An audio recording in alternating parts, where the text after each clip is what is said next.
Welcome into 49ers Access. My name is Sterling Bennett, and just like we did a scouting report on Ricky Pearsall, the Niners' first-round pick, we are now going into round number 2 of the 2024 NFL Draft and answering the question, is Renardo Green going to be a day one starter, or is he a polarizing reach in the second round for the San Francisco 49ers? Welcome into the show. Please leave a like on the video, and if you're listening on the audio platforms, leave a review and give us 5 stars. It helps in the freest form possible. And without further ado, let's dive into the San Francisco 49ers second round pick, 64th overall, cornerback out of Florida State, Renardo Green.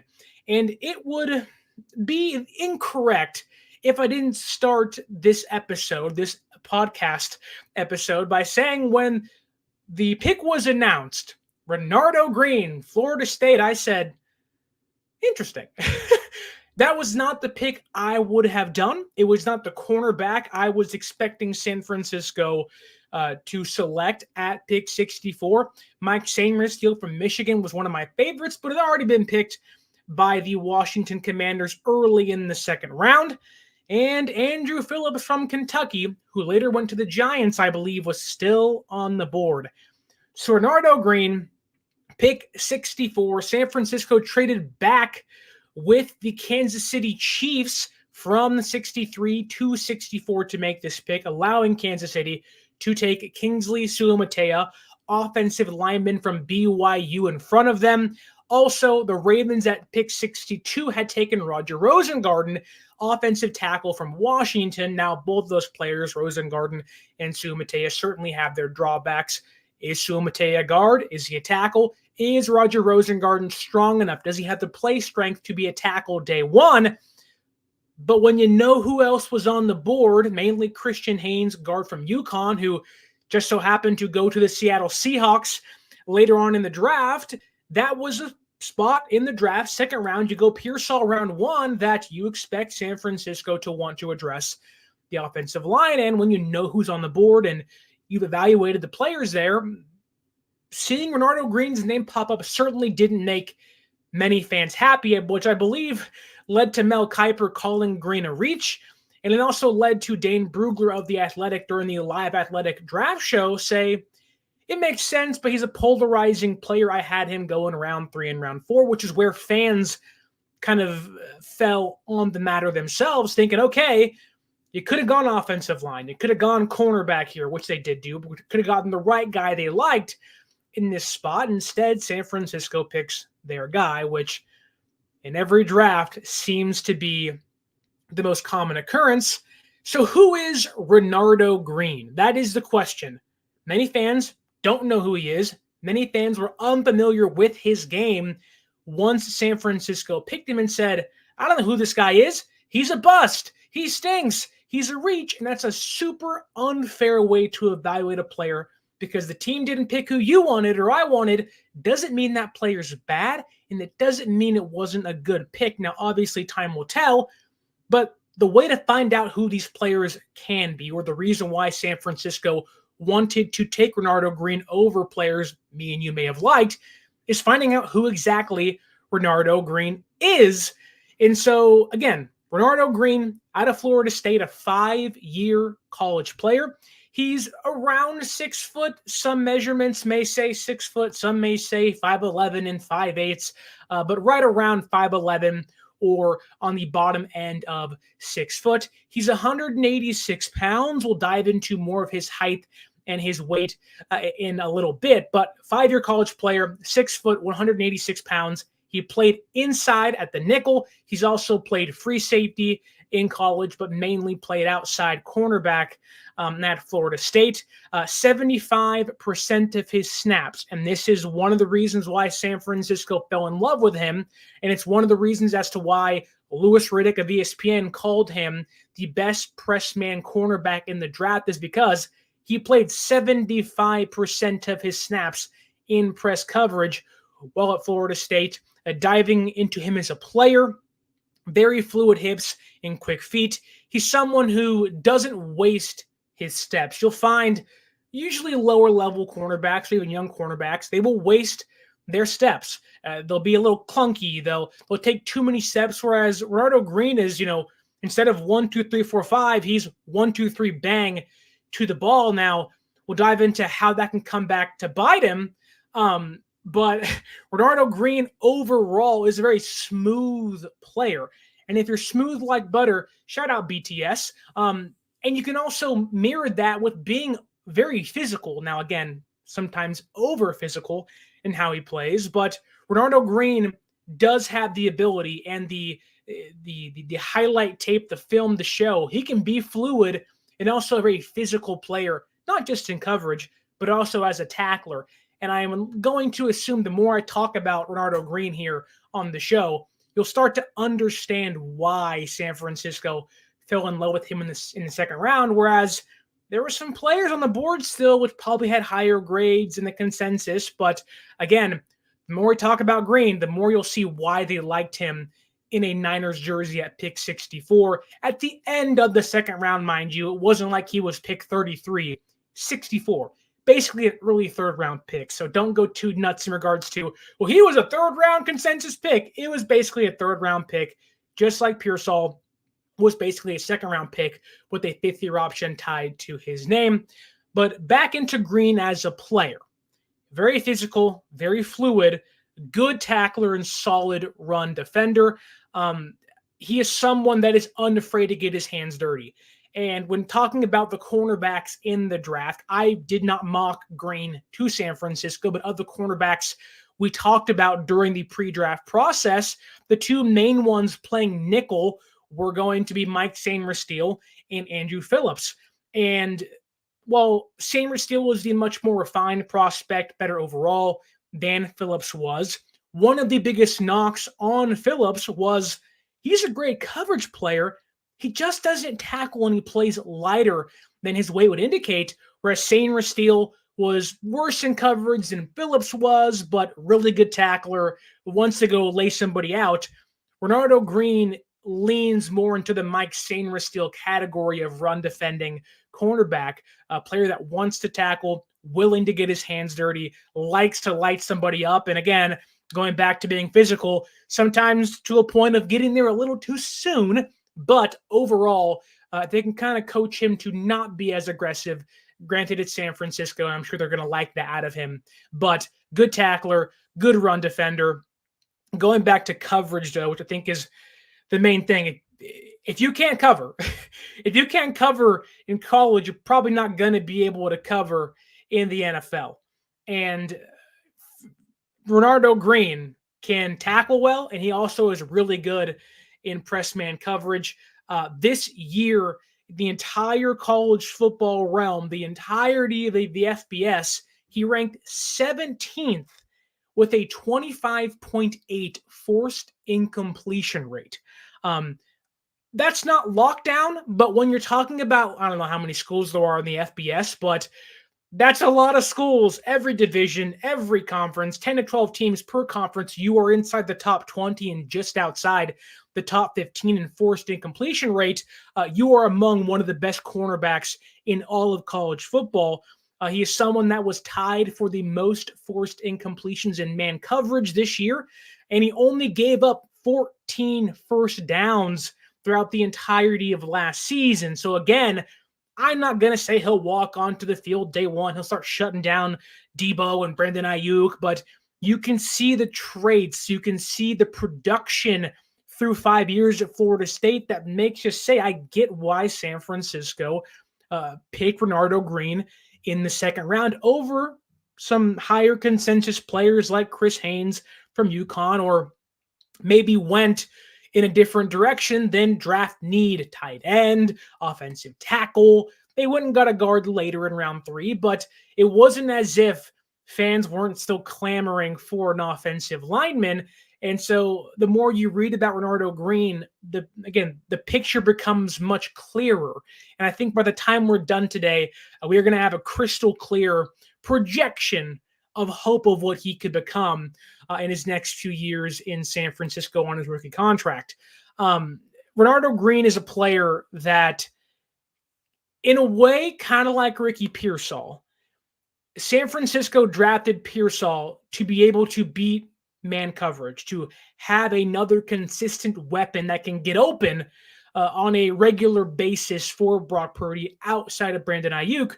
Whereas one of the issues with San Francisco's secondary last year was it was either you're going to have Isaiah Oliver out there who couldn't play outside and was a big nickel back that couldn't keep up with the smaller, fasty slot receivers, or you had Ambry Thomas who was too darn inconsistent and would get beat by larger receivers downfield, would get too hesitant, would play off man coverage because he was so scared to get beat over the top. And while there are some similarities in Green and Thomas's game, there is no fear in Renardo Green's play style. I think that's the big difference where Ambry Thomas, who I think can be a number 4 cornerback on this team still, who I think almost all 32 teams in the NFL would value having in that room because he's not terrible. He's just not one of the 3 best cornerbacks on a really good team like the Niners. And that's why you saw late in the season, mainly on Christmas Day, when San Francisco trotted out Jason Verrett against the Ravens, who ultimately got hurt again. But they were looking for replacement, knowing down the road Ambry Thomas wasn't going to be the guy to play outside cornerback. And then you saw against Kansas City in the Super Bowl, they elected to have Logan Ryan, who was called off a Disney cruise, come play nickelback and be their 3rd safety on the field, guarding Travis Kelce, who in that first half only had 1 catch for 1 yard, putting Lenore on the outside, giving San Francisco more flexibility. Again, there was fear in Ambry Thomas's eyes sometime. There was fear in the way he played. Go back to that Green Bay Packer game, gets beat over the top in the playoffs.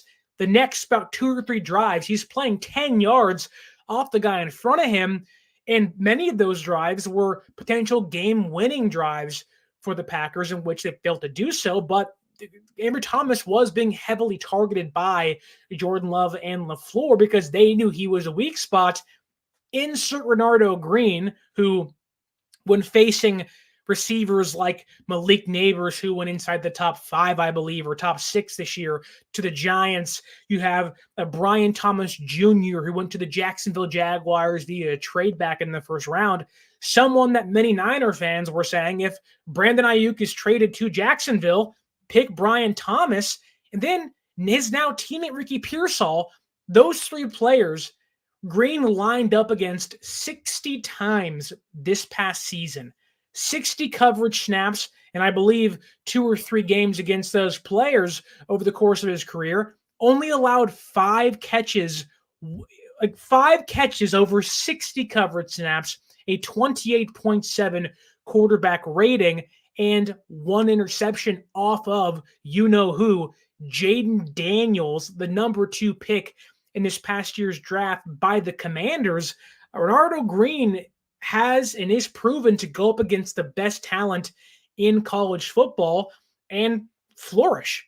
He's not someone that blinks when the lights are bright. He isn't someone that blinks, when the pressure's on. You put him in a big game against, again, 2 top 5 receivers. The second quarterback taken off the board this year, had it not been for Caleb Williams, could have been number 1 in most drafts to many.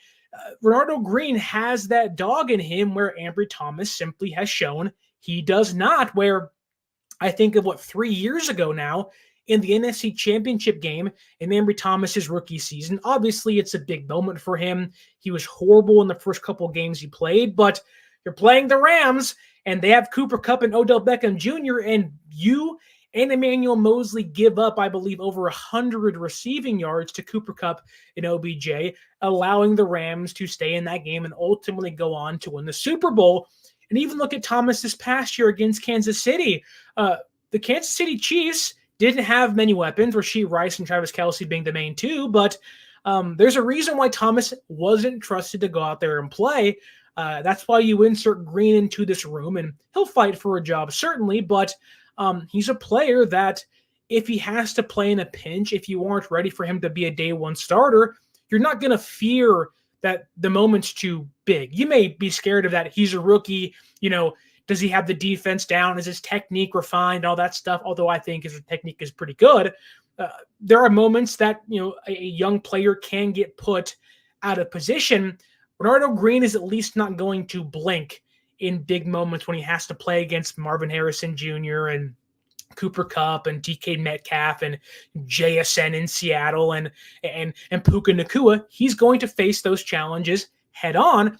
And I think that's the difference over many in regards to Green and Thomas, who we're comparing here, is that Thomas is more of a conservative player, isn't very aggressive when it comes to his mentality. Renardo Green is like, let me go out there and rip someone's head off. And that's the difference in the type of players they are. And the production for Green is so much better than Ambry Thomas was. An 86.4 coverage grade this past year, ranked third amongst cornerbacks. And he had 18 pass breakups, 1 interception, again, off Jaden Daniels. In the last 2 seasons, he had 101 tackles and 5.5 tackle for losses. So you have a cornerback averaging 50 tackles and almost 2.5 tackles for loss the last 2 seasons. That's a player that can cover well. That's a player that also likes to get his hands dirty and wants to run defend. And you can talk about, Fred Warner and adding Devondre Campbell and getting Malik Mustafa, who we'll talk about next week. This Niners team needed help in run defense, mainly containing the edges and mainly having players unafraid to take a body on one-on-one. That is Renardo Green, at least in the running game. And again, we've already dove into how good he is in coverage or how great he was in coverage in college. There's a lot of promise in what he can become with the Niners once he gets 1, 2, 3 years under his belt, where, you're talking maybe a bona fide cornerback too. And in a perfect world or a high-end potential standard, I do think there is a lot of similarities to a player already in the building, and that is Charvarius Mooney-Ward. Now, Mooney-Ward's bigger, a little stronger, but he's also had 6-7 years in the NFL. Now, Mooney-Ward was an undrafted free agent who got a massive contract by San Francisco after proving himself against with the Kansas City Chiefs. Green, second-round pick, going to come in and hope to be an instant impact player, but you can see the way that he plays. Mooney-Ward, being a press man coverage corner, flourishes in press man. Renardo Green, very similar. Mooney-Ward, unafraid to get his hands dirty in the tackling game. And just like Mooney-Ward at the NFL level, albeit more refined in his technique and refined learning to get his head around, Renardo Green having being a younger version of Mooney-Ward, he's got 4.3 speed and he can shadow most routes. But there are times where he will struggle covering vertical routes downfield, and he isn't a player usually jamming somebody at the line of scrimmage.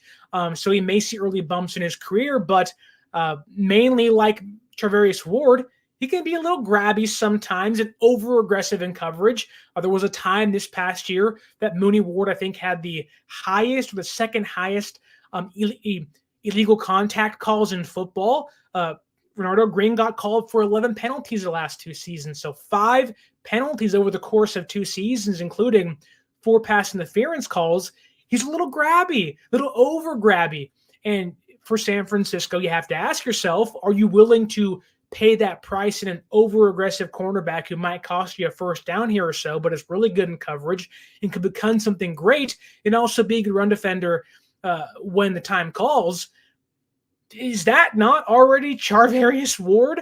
That just screams Mooney-Ward to me. And if you know the contract situations, and I'm not saying this is the reason as to why they picked a player like Green, but Mooney-Ward's contract is up after this season, and they're going to have to choose between extending Mooney-Ward or Diamador Lenore. One of those guys is likely not going to be here while we all like them and want them to stay in San Francisco. The odds aren't in both of their favors in returning next season. So you get a guy like Green in the room in his rookie season. Let him get his toes wet, dip in the pond of the NFL, cover some players here or there, and you hope by the end of the season he's replacing one of those players if you choose not to re-sign them. So I think the play style, like when we talked about Pearsall and how he fits the system well, he kind of is very Brandon Ayuk-like coming out of college, having tested better than Brandon Ayuk. Renardo Green, at least play style, on the field and production-wise, is eerily similar to a player like Charvarius Mooney-Ward.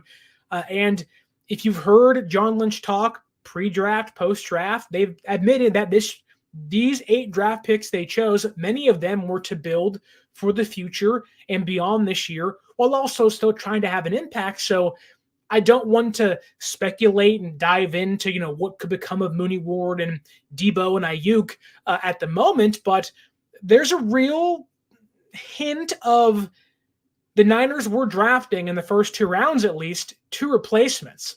And that would be for Debo, Ayuk, and Mooney Ward. I do want to shout out people in the comments. Bobo's in the comments. Tyler Helton. I'm a new subscriber as Kansas City fan. Look, I'm going to tell you, my friends, he's a big Niner fan. Keep it up. Thank you so much, Tyler. Brock Purdy is not a bust, needs good players around him. Well, he already has one of the best teams in football. But I will say, the more the merrier, hence Ricky Pearsall, hence Jacob Cowing, hence Isaac Guerendo, and hence them not trading Debo Samuel and Brandon Ayuk. I see you guys in the comments. I promise once we get through this scouting report, I will get to all the questions you have in the comments. I see you. I'm not forgetting you. Just hold on a little bit longer. Back to Renardo Green in regards to the Mooney Ward comp. Similar to Charvarius Ward, besides the penalties and being over-aggressive sometimes, you do wish that, and this was more of a problem this year for Mooney Ward, that he wasn't getting his head around fast enough. He was dropping INTs. Renardo Green is similar to that as well, where you wish he was a little faster getting his head around and converting PBUs and pass defenses and deflections into interceptions and getting the offense the ball back. So that stuff comes with time. The more you grow, the more veteran and the more snaps you get, you'll learn to get your head around faster, see the ball sooner, read the receiver's eyes, know the quarterbacks you're playing against, and you get coached up in a couple years. I think that will soon become and have him or show him converting PBUs and pass deflections into interceptions and helping the offense in return. Going back to his stature, his height, his weight, which again, 6 foot-ish, maybe 6 foot, 5'11", around there at the high end, 5'11", low end, 6 foot. He will get beat on fade routes in the back of the end zone. All of the touchdowns he allowed this past year were on back corner fade routes into the end zone. So that is very similar to Ambry Thomas, who is a smaller cornerback. And I always point to the Seattle game at home. And we saw early in the game on Thanksgiving against Seattle that Geno Smith and company wanted to target Ambry Thomas because they had DK Metcalf, who's a hulking man and is so much bigger than Ambry Thomas. That same concern might still be there for Green, at least coming into year one, until he can refine at the line, jamming receivers and holding them and not letting them get to their routes. But I do see a lot of similarities in between Mooney Ward and Ambry Thomas. And I, thankfully for both of the concerns, only one of those is a physical limitation. It's going to be tough for Green to guard 6'3", 6'4" receivers because he's just not 6'3", 6'4". He's 6 foot barely.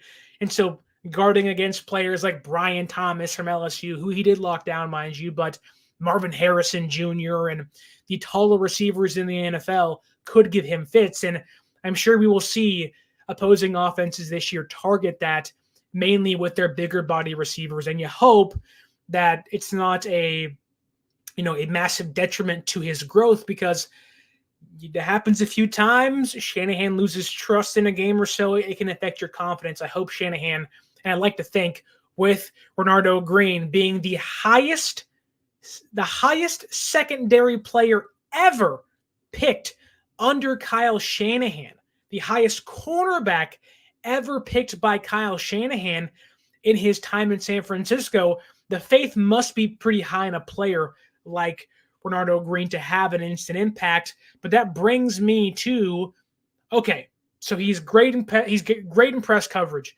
great in press man coverage, a little shorter, but a lot of experience, and he doesn't blink against the best competition. What are the weaknesses? Obviously talked about his stature, being smaller, a little too grabby, doesn't get his head around too much.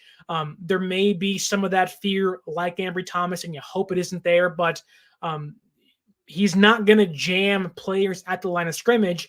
And so he's going to have to guard his butt off. He's not going to, he's not going to jam DK, jam Jason in the slot. He's not that kind of player. So he's going to have to rely on the tools. And thankfully he has 4.3 speed, but his 4.3 speed can be a little bit deceptive. We'll dive into Isaac Guerendo in a few weeks. Isaac Guerendo has 4.3 speed. He takes a little bit to get going. Renardo Green's 4.3 speed, similar to Guerendo, is that straight line receivers that are burners, he has a hard time guarding them. Now, is he bad against them? No, but that is a weakness of him. Now, that said, towards the sideline, slants over the middle, he has the speed to make up a misstep or so. And thankfully, like we already talked about, he doesn't miss many steps and is very fluid in his coverage. But that said, where does he fit in the Niners cornerback room? Because as of now, if you want to define him as an outside cornerback, San Francisco still has one nickelback in the room. Now, there is nickelback flexibility with players like Chase Lucas, and Samuel Womack is more of an outside cornerback. They don't view him as a nickelback, but where is Renardo Green's role? Do you want him playing outside? And thankfully, with the additions of players like Isaac Yiadom and Ambry Thomas and Darrell Luter both already being in the building, it does give them the flexibility to move players inside and outside to have these matchups with opposing offenses, which is one of the reasons as to why I was saying go get Mike Sainristil, go get Andrew Phillips, go get a Tyke Smith who can play nickel, who went to the Buccaneers, I think. It's just you need to have the ability to not rely on one player in one role, especially in a cornerback room where you've had one hole over the course of the past 3 seasons, and Mooney Ward's great, bona fide starter. Lenoir, really good player, definitive starter, but where? Is Yiadom a starter? Really good last year for the Saints, but on a 1-year contract. You want to build continuity in that room. I'm someone who believes that your best lineup might be Green and Yiadom on the outside, with Lenoir playing inside and Mooney Ward on the outside opposite those two cornerbacks, simply because then you can move people around. Yiadom comes in on base downs if you want to. You can move Lenoir to the outside if needed based on matchups. You can move Green to the inside on matchups. And if you want to get crazy and nutty, you can have Green play free safety and be this thumping, smaller player, mind you, but a really good coverage and run defending free safety if needed. So Green gives you 3 position flexibility, albeit I would like to push him towards the outside and keep him there, knowing that's probably where he's going to play the majority of his career. But you can bring it back to the height issue. When you're 5'11", barely 6 foot, you might be built to play nickel. And knowing how feisty they like Lenoir playing nickel and even playing on the outside, I don't know if San Francisco truly has a position designed for a player like Renardo Green, who has Mooney Ward play style comparisons, but has the height of a true nickelback in the NFL. So he'll have to kind of find his niche. But if all things were perfect and we can project a amazing scenario for Renardo Green, it would be the opposite outside cornerback between Lenoir and Mooney Ward. So what is the expectation for him? Is the expectation for Mooney Ward, for Renardo Green to come in and be a day 1 starter? Well, I have to ask you that. Would or should Renardo Green be a day 1 starter for this team? Obviously, OTAs haven't began yet. Obviously, training camp is still, a month away. And preseason, we haven't even seen live reps yet. But just based on paper, the odds San Francisco carries 6 cornerbacks is pretty high. Well, I can already write down 4 or 5 of them, right? You have Mooney Ward, he's a lock. Lenoir's a lock. Isaac Yiadom's probably a lock. Renardo Green is a definitive lock. Then that leaves players like Rock Ya-Sin, who I don't love very much, but he's in the room now. It leaves you Samuel Womack, who got benched last year and is kind of on the outs on the roster. Then that gives you Darrell Luter Jr., who never got a chance coming into year 1. Now he's in year 2. He could be an outside option for you. I think Luter's a lock. So now you got 5 guys in that room ready to go. And you have Ambry Thomas, who has started a handful of games the past few seasons for this team. You have Rock Ya-Sin, you have Samuel Womack, and you have Chase Lucas, where only two of those players truly give you, three of those players, if you want to add Rock Ya-Sin in there, give you true special team flexibility. That sixth cornerback role is kind of the only one up for grabs, in my opinion. And of the ones we've already locked into place of, yep, you're probably going to make this team, thankfully, with Green now in the room, he's the only other guy besides Lenore that can play nickel, unless they go the Chase Lucas route and give themselves three cornerbacks that could play nickel and special teams, which, if that's the case, of the players in that room, there's one starting position open. And I think right now it's kind of a four-way fight for that role, with Yadam being the leader, obviously a veteran player coming from New Orleans this past season. Then you have Green, second-round pick. He'll get his fair shot out there. Then you have Ambry Thomas, who was a starter last year for the team. And you have Darrell Luter Jr., who they want to have be out there on reps and actually get on the field a lot, because he didn't get much time last season. So I think it's a four-way fight to be the opposite starter on the outside next to Lenore and opposite Mooney Ward. But the only opened position on this team really is that sixth cornerback slot. And I can argue three or four of the other players, they're fighting for that starting job. So the competition on the outside is going to be ferocious. It'll be fun to watch. And I do think Green having the flexibility to play on the inside gives San Francisco, or at least gives him, a better option or a chance in that race to start over a player like Yadam, Ambry Thomas, and Darrell Luter Jr. So I do think, again, kind of like Pearsall, while there's a lot of room to grow and there's things to be done and there's production on the field that we had to see, Pearsall and Green, the first two picks of the NFL draft for San Francisco, could be day one impact players for the San Francisco 49ers. And I think Green, even over Pearsall, like, the cornerback room is crowded, not loaded. The receiver room is loaded and now also crowded. So I think Green, even over Pearsall, has a better chance to impact day one, which, if you told me that a first-round pick wouldn't be getting, I don't want to say the reps, but would be getting outshadowed potentially in year one by a second-round player, I would have said, that doesn't seem right. That's not how this is supposed to work. But the way San Francisco's operated, I would not be shocked if come day one, Green's a starter and Pearsall is the fourth receiver getting minimal reps in the offense. Now, that said, I think Pearsall and Green can both start day one and flourish with the team, Pearsall being in the slot and Green playing outside or nickelback. But if I was a Niners and the fan base, which we are, I'd be really excited for what Green can become, simply because he has traits that good run defender, really good in press man coverage, and just gives you flexibility in which you once didn't have, but also just screams dog, where this team, they wanted to get faster and they wanted to add more dogs. And I think on offense and defense, they did both of those things. And, you know, the first two picks in the draft are usually the statement picks of, yep, we're going to have an amazing season. While I get the positional value wasn't always there for some fans. You wanted the offensive lineman. You wanted the cornerback earlier, Nate Wiggins, Cooper DeJean, who went to Philadelphia.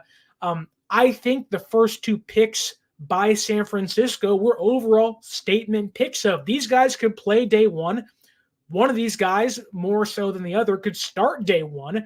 And I think when you're talking about, you know, getting in, you know, the playoffs and going back to the Super Bowl, it's moves like this that can impact you year one, but also continue and keep your window open over the course of the next 3-4 seasons once you pay Brock Purdy next year and you have to say goodbye to certain players. So Renardo Green, to me, while I'm not going to lie to you, when it came across, I was like, well, that's disappointing.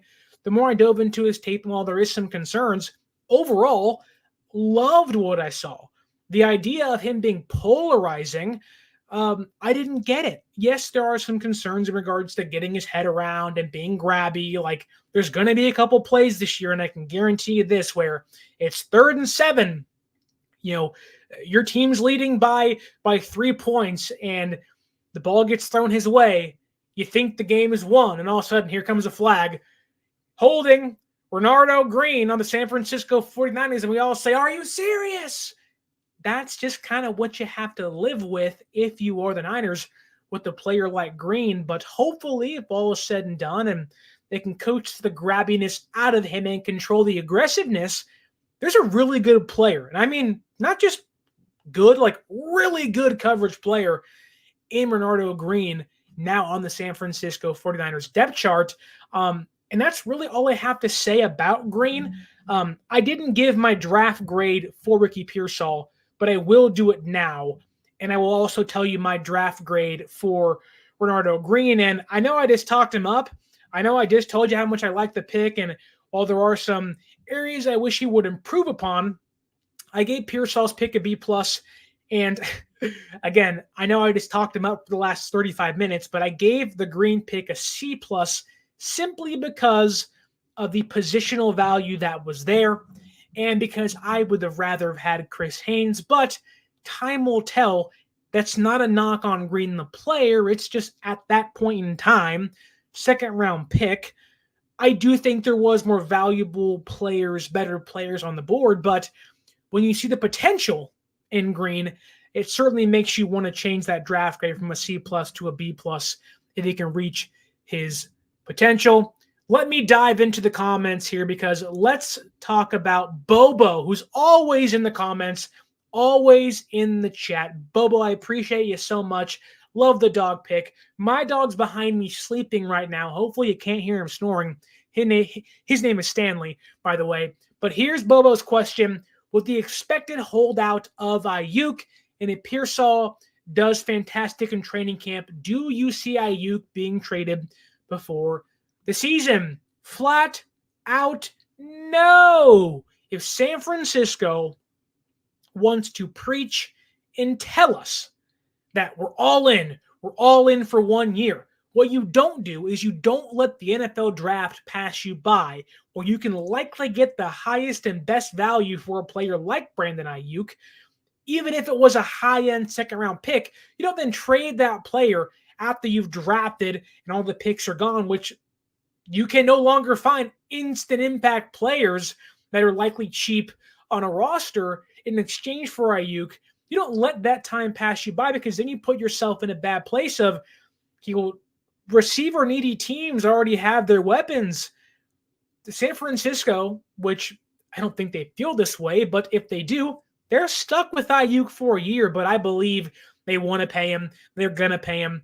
If anybody is gone, it's going to be Deebo Samuel in 1 year's time. But this leads me to another question by Fluffy Ninja, who's always a listener and always a watcher. Thank you so much, Fluffy Ninja. Says, what did you think of John Lynch today on the Pat McAfee show? And if you watched that, John Lynch, one of the quotes he said was, I want to keep this team together. That's my goal. Now, as to what extent he means the team, does he mean re-signing everybody? Does he mean, bringing back Ayuk and then bringing back Lenore and Mooney Ward and Hufanga, then letting someone like Deebo go? Sure. I think John Lynch, and it is in the best interest of the San Francisco 49ers to re-sign Brandon Ayuk post-June 2nd, carry over as much cap possible as you can, because, again, that cap carries over into next year, and you pray to the football gods, Roger Goodell, John Madden, whoever's out there, raise that salary cap again, because if that cap goes up, it gives you more flexibility to keep the stars, your superstars on the team, and your window open. And it also makes re-signing Brock Purdy and the rest of the herd out there you have to bring back after the season not hurt your pocketbook that bad. So I think San Francisco, I know Mike Silver would say it's the last dance. I am someone that believes it's potentially the last dance. I won't go as hard as Mike Silver would, but I certainly understand where he's coming from. But I do think that San Francisco, they view this as kind of an influx year. We're going to go all in, but next year, nothing is promised via who could be gone or return, which we saw this year. Kyle Juszczyk had to restructure his deal. Fred Warner restructured. George Kittle restructured. And we saw Eric Armstead get cut on a post-June 1st designation because this team couldn't afford to pay everybody they wanted to pay while also getting better in the process. So there's going to be some harder moves that come up. I am someone who respected Eric Armstead a ton, but didn't hurt too bad to let him go and walk out the building, like letting a Debo or a Kittle or an Ayuk would, or even a Mooney Ward, who was, I think, much more important to this team than Eric Armstead was. It would hurt watching them leave. But going back to Renardo Green for a hot second, I do think the addition of Green now gives you two, if Green does translate to the NFL, like his college tape and film and production would, allude to him doing. You add Mooney Ward and Green to the room, and you now have two really good press man coverage cornerbacks, similar to Pearsall, where good separator, going to get open with Ayuk, hopefully consistently. You give this defense that is going to go back to a read and react, go get the quarterback, and you have to play really good man coverage to allow your pass rush to get home. Go back to 2019. This team was playing a lot of press man coverage with Robert Saleh, Emmanuel Mosley, and Richard Sherman. That's one thing that has been lacking for a variety of reasons the past few years. Obviously, Steve Wilkes was here last year. Emmanuel Mosley being hurt 2 years ago. They haven't really had a consistent group in that secondary starting every single week outside of the Ambry Thomas stretches of time in which he's played. So, and even then, he is no press man coverage corner. You get two press man coverage corners that can excel in the NFL and guard guys one-on-one and play man coverage. You're only going to give your edge rushing group, which you've loaded up on this year, Nick Bosa, Malik Collins, Javon Hargrave, Leonard Floyd, Yetur Gross-Matos, and others, you're going to give them more time to get home. And all that does is it allows your defense to flourish. You get home sacks, and you can bring the quarterback down, which puts your defense in better positions to succeed and get off the field sooner. So it's not just a cornerback, we're better, great. Nickel flexibility, it's no, now you have two press man coverage corners that can actually, guard two receivers, one-on-one man-on-man coverage and hopefully guard them long enough and shadow routes long enough to give Nick Bosa time to get home and get back to his defensive player of the year ways and, give players like Javon Hargrave and Leonard Floyd time to get home to the quarterback and hopefully improve the pressure rate, which was such a horrible thing last year for San Francisco when they struggled. If you can't get home to the quarterback and you can't cover, man-to-man, you're going to get beat. Hence why you saw San Francisco struggle against the Packers and the Lions and at times the Bengals and the Vikings. Now they hopefully have two bodies in that cornerback room to give the pass rush more time to get home. I want to keep going on in regards to John Lynch. I thought, John Lynch today, and I don't want to dive too much into it because it wasn't the point of the show, but I thought John Lynch today was fantastic on the Pat McAfee show. I thought there's a reason why he was calling games and doing media for so long, but learning that, he cold called Kyle Shanahan saying, hey, if you want a GM, think of me. Now, he did say, I don't know if I'll take it, but then to learn that he took that job on the flight back and didn't even tell his wife, just tells you how committed to this team he is, how committed to winning he is. But also, I've been in that room with John Lynch on various occasions, not too much, but at sometimes. You can tell when a GM does and doesn't care. You can tell when a GM is so detached from the team itself. Jerry Jones, although his hands are everywhere in Dallas, very detached from the reality of the day-to-day and what the players are going through. John Lynch is very much attached to this team, being in meetings, being in, pregame meetings and, film room meetings and talking about how he has his rituals of, standing up on defense and sitting down when the offense is on the field. So John Lynch is very much involved, not just with, player personnel decisions and bringing in scouts and, making and drafting prospects. He's also involved a little bit, at least in, in those day-to-day operations of the team. You go to any practice, John Lynch is out there watching the team, talking to Kyle Shanahan, and it's very much a collaborative effort between those two. Now, obviously, there's a hierarchy there, but John Lynch isn't some hovering GM, making these decisions while so detached from what's actually happening on the football field. Eric Soley in the comments says, I like Darrell Luter Jr. a lot. Eric, I will tell you this for a bona fide fact. So is San Francisco. They still like Darrell Luter Jr. a lot. I think last year, despite being a 5th-round pick, I think they talked to him like 5 times before the draft. So he is somebody they were really tied to before last year's draft. And I think, I wouldn't say he was going to be a day one player or an instant starter last year, obviously, but, not having an off season to work with because of the injuries he had. I think there was a chance he was at least going to get a look to play more last season on the outside, and obviously injuries caught up to him, but he was a player, and I've talked about it plenty of times, made a touchdown saving tackle on Thanksgiving playing special teams. So there is a player in him somewhere. Now, of that cornerback group we already talked about playing on the outside, I think he is the last man on that totem pole, but I do think he has traits San Francisco likes, being a larger, taller cornerback that if there are some issues with Renardo Green and his near 6-foot stature and under 190 pounds weight and play strength, Luter Jr. could be another flavor in that room that could give San Francisco more options. Fluffy Ninja here says, and I think Fluffy, you speak for a lot of Niner fans out there, saying, my draft crush was Cooper DeJean. It hurts to see him go to Philadelphia. Yeah, I screamed to the high heavens, why do we keep letting Howie Roseman get away with this?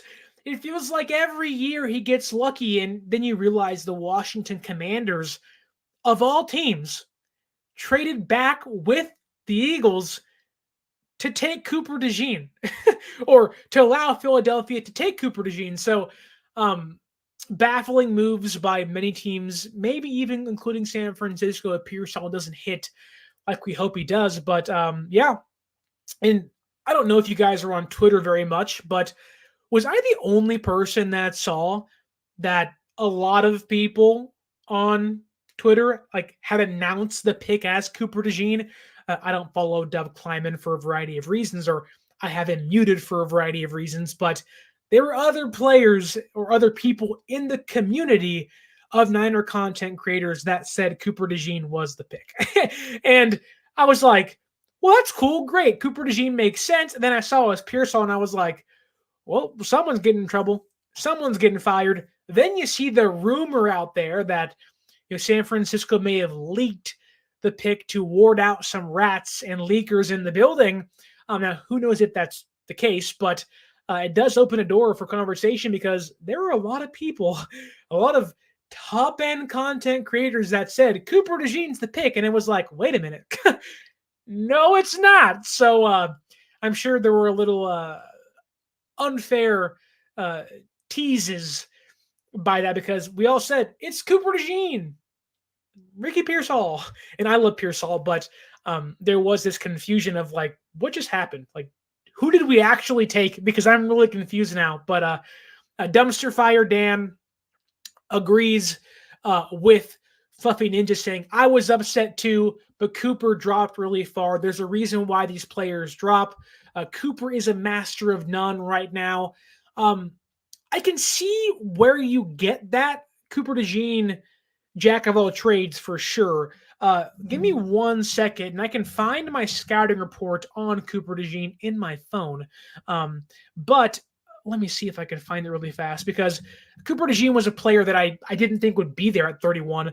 Lo and behold, in the early 40s or late 30s, he was a player that probably the second best secondary player, cornerback / safety on the board in the draft. Clear-cut safety one, if you want to call him a safety. I think a cornerback, nickelback number 1 or 2 in the draft, right behind Quinyon Mitchell and maybe a Mike Sainristil. But Cooper DeJean is a player that I was not expecting to be on the board, past 26 to Green Bay. And I was like, holy, like what's going on with Cooper DeJean?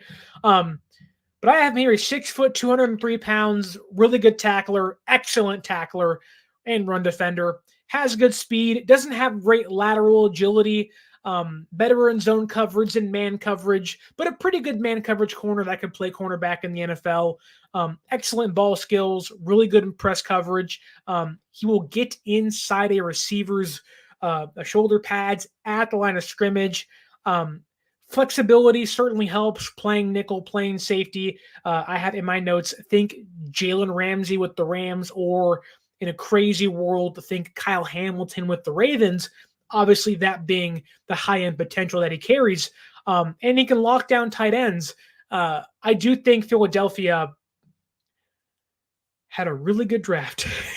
And Philadelphia is in a weird place because we don't really know who Jalen Hurts is. Now, Hurts, 2 pretty good years, but they were really bad towards the end of last season, and I think they'll bounce back. They needed to retool that team a lot. When you get the 2 best cornerback / safety tandem in the draft in a room that has an aging Darius Slay and a returning Chauncey Gardner-Johnson and a pretty much overall bad James Bradbury, you've put yourself in a position to revitalize your defense, get younger, get stronger. And they also watched players retire. Fletcher Cox now retired. They brought in, I think, Bryce Huff from the Jets. And I think offensively, you've re-signed A.J. Brown. You signed Devontae Parker, and you've re-signed Devontae Smith.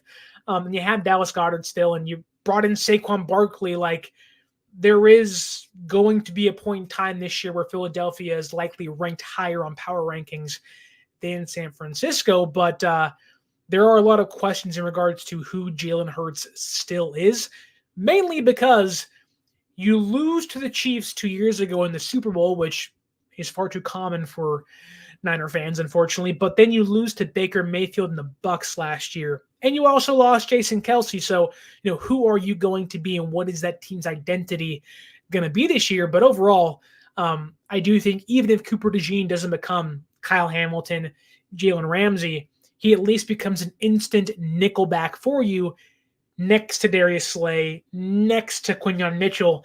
And you just go, Howie Roseman, you dirty dog.